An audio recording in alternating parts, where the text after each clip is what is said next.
तो international big cat alliance की स्थापना ये प्रधानमंत्री जी का विज़न था। ये जो 7 बिग कैट्स पूरे विश्व में पाए जाते हैं, जिसमें lion, tiger, leopard, snow leopard, cheetah और जैगुआर और प्यूमा आते हैं। इन 7 बिग कैट के संरक्षण के लिए ये जो इंटरनेशनल बिग कैट अलायंस प्रधानमंत्री जी के विज़न के हिसाब से ये स्थापित हो गया है। और इसमें जो जैगुआर और प्यूमा है ये तो अमेरिकाज़ में है, यानी नॉर्थ एंड साउथ अमेरिका में होते हैं। बाकी जो बिग कैट्स हैं ये अफ्रीका और एशियन कंट्रीज़ में हैं। तो एक ही विश्व का एक बड़ा साझा और एक बड़ा अच्छा मंच इंटरनेशनल बिग कैट अलायंस के रूप में सामने आया है। और इसे बनाने की आवश्यकता क्यों पड़ी?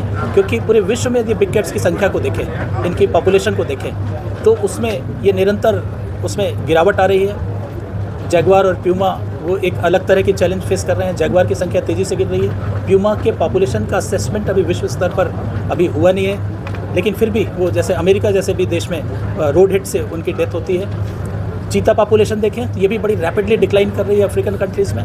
अफ्रीकन लायन की पॉपुलेशन देखें तो ये भी तेज़ी से गिर रही है। लेकिन इन सब के बावजूद इंडिया, हमारा जो देश भारत है, एक ये ग्लोबल साउथ एक लीडरशिप पोजीशन में है, क्योंकि यहाँ एकमात्र यह ऐसा देश है जहाँ 7 में से 5 बिग कैट्स हैं और पाँचों बिग कैट में बहुत अच्छा काम हो रहा है। टाइगर की यदि हम बात करें तो विश्व की 70% से अधिक टाइगर की आबादी भारत में है। India is the largest tiger range country in the world. और न सिर्फ आबादी है बल्कि इसकी जो संख्या है वो हर साल लगभग 6% की दर से बढ़ रही है। और पूरे विश्व की यदि हम बात करें तो भारत, नेपाल, भूटान और रशिया मात्र इतनी देश हैं जहाँ पे टाइगर पॉपुलेशन ठीक कर रही है। बाकी विश्व के अन्य देशों में इसकी पॉपुलेशन कम हो रही है। और कुछ देश ऐसे हैं जहाँ पे ये पॉपुलेशन पूरी तरह से विलुप्त हो चुकी है, जैसे लाओ पीडियार, कम्बोडिया और वियतनाम। लेपर्ड भी बहुत ही संकटग्रस्त एक प्रजाति है, लेकिन उसमें भी India one of the largest country leopard state के रूप में है। स्नो लेपर्ड की बात करें तो India is 3rd largest country in the world. और चीता, जैसा कि आप अवगत हैं, लास्ट चीता हमारे 1947 में देखा गया था, छत्तीसगढ़ के सरगुजा डिस्ट्रिक्ट में या कोरिया डिस्ट्रिक्ट में देखा गया था। और 1952 में से गवर्नमेंट ने विलुप्त एक्सटिंक्ट घोषित कर दिया था। 1952 से अब तक जो प्रयास चल रहा था, 70 साल लगे हमें चीता सक्सेसफुली वापस लाने में। अफ्रीकन कंट्री जैसे नामीबिया, साउथ अफ्रीका और बोत्सवाना से इसको सक्सेसफुली मध्य प्रदेश के कूनों के जंगलों में से स्थापित किया गया। इस प्रकार 7 में से जो 5 बिग कैट्स हैं उसमें भारत की एक बड़ी लीडरशिप पोजीशन है।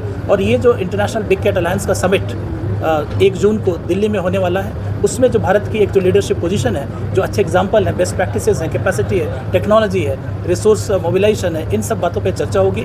और पहली बार विश्व के जो लीडर्स हैं वो इतनी बड़ी संख्या में एकत्रित होंगे और बिग कैट और वाइल्ड लाइफ के संरक्षण में वो चर्चा करेंगे। ये गौरव का विषय है कि भारत इस पहले IBCS समिट को होस्ट कर रहा है। इसका समिट का जो सबसे बड़ा परिणाम होगा वो एक adoption of declaration on big cats है, अर्थात एक सभी देश सहमत होकर अपने अपने कमिटमेंट्स को एक डिक्लेरेशन के माध्यम से देश के सामने, सभी विश्व के सामने रखेंगे।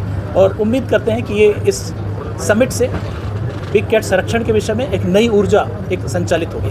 Thank you. सर जी, ये बिग कैट के लिए कोई